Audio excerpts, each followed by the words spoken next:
Griffon is a massive B&M dive coaster located at Busch Gardens, Williamsburg in Virginia. It stands 205 feet tall, has 3,108 feet of track, reaches 71 miles per hour, and has two inversions. As a dive coaster, Griffon is a one-trick pony with one great feature, the dives. But that feature does not stop it from being a great ride. This is our full-length, in-depth review of Griffon and our comments about what you can expect when you go to Busch Gardens Williamsburg to ride this coaster. Before we get started, please like and subscribe as it greatly helps the channel, and turn on notifications so you never miss a video. Now, let's experience the speed and power of the mythical Griffon. Griffon is located in the France section of Busch Gardens Williamsburg. Other than some shops and the Skyride, Griffon is France's main attraction, and it shows. Griffon dominates the skyline, with its blue track and light blue supports towering over the park paths and prospective riders. When it opened in 2007, Griffon was the tallest and fastest dive coaster in the world. And just by looking at this coaster, you can definitely see how massive this coaster is. Unlike many other coasters, Griffon features a small ride entrance. Aside from a stone building prominently displaying the Griffon logo, there is not too much to Griffon's entrance.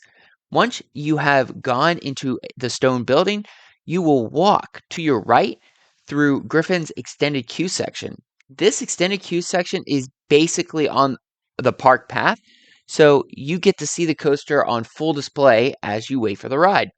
And because of how long some of the lines at Busch Gardens Williamsburg can get, Griffon definitely teases its riders. The queue then goes back into the same stone building you entered the queue from, but you are in this queue section for only a moment as you continue into a roofless building. This building has some switchbacks which winds towards the queue's cattle pen section. Once you make your way through the cattle pen, you enter the station. Unlike some of the other stations at Busch Gardens Williamsburg, Griffon's station has little to no theming.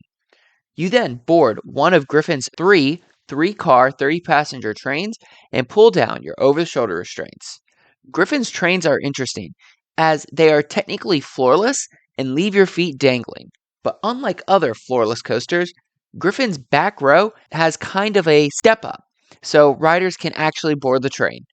Once you have pulled down your restraints and cleared dispatch, the floor will retract and you make a right-hand turn out of the station to start your 205-foot ascent up the lift hill. At the top of the lift hill, you make a near 90-degree turnaround that gives you an excellent panoramic view of the park and an incredible view of the surrounding Kingsmill Resort and James River. After the turnaround, you engage a catch that holds your train in place at the edge of the first drop, leaving riders, especially in the front row, dangling and staring down at the ground below. The catch then releases, sending riders plummeting down the 205-foot tall, 90-degree first drop.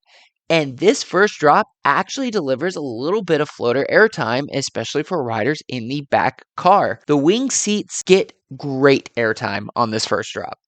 After the drop, you pass through a tunnel and up into Griffon's first inversion, a giant Immelman.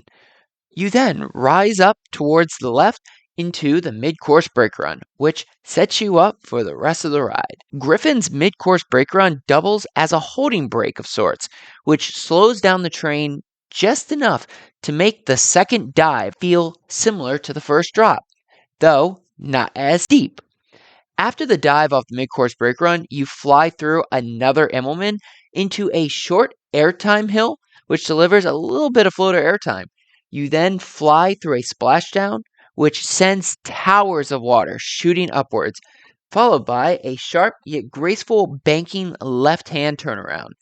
You then glide over a somewhat forceful bunny hill, and then into the final brakes. Griffon is one of those coasters that genuinely surprised us when we rode it. While we anticipated the first drop and inversions, we did not anticipate just how much it powered through this layout. Griffon is an amazing ride. It kicks off with an incredible panoramic view of the park and surrounding areas, before sending you straight down a 205-foot tall first drop. The experience in the front row is great, but the back row towards the wings delivers one of the most surprising ride experiences on a dive coaster. We did not expect to get airtime on the first drop and dive off the mid-course brake run. Because of those forces, we genuinely believe that Griffon is the second or third best ride in the park, only behind Pantheon and arguably Verbolten. This dive coaster is that good, and it has definitely held up for its age. These large model dive coasters, especially Griffon, are must-ride attractions for sure. While it lacks theming and is a little bit of a one-trick pony, Griffon is a strong and easily re-rideable coaster at Busch Gardens Williamsburg. Overall, Griffon is one of the better coasters at Busch Gardens Williamsburg and in the Commonwealth of Virginia. Its surprising forces and sneaky airtime moments make Griffon a must ride, and given how the ride differs in the front row because of the first drop and the back row, the sneaky airtime moments, riders cannot go wrong with either the front or the back rows. For a final score, we give Griffon an 8.5 out of 10. Its ride experience really lives up to the audio you hear when you leave the station to start the ride. So, let us know in the comments if you have ridden Griffon at Busch Gardens Williamsburg, and if so, what do you think about it? And as always, stay tuned for more coaster reviews and amusement park content from Coaster Adventures, and we hope to see you in the next one.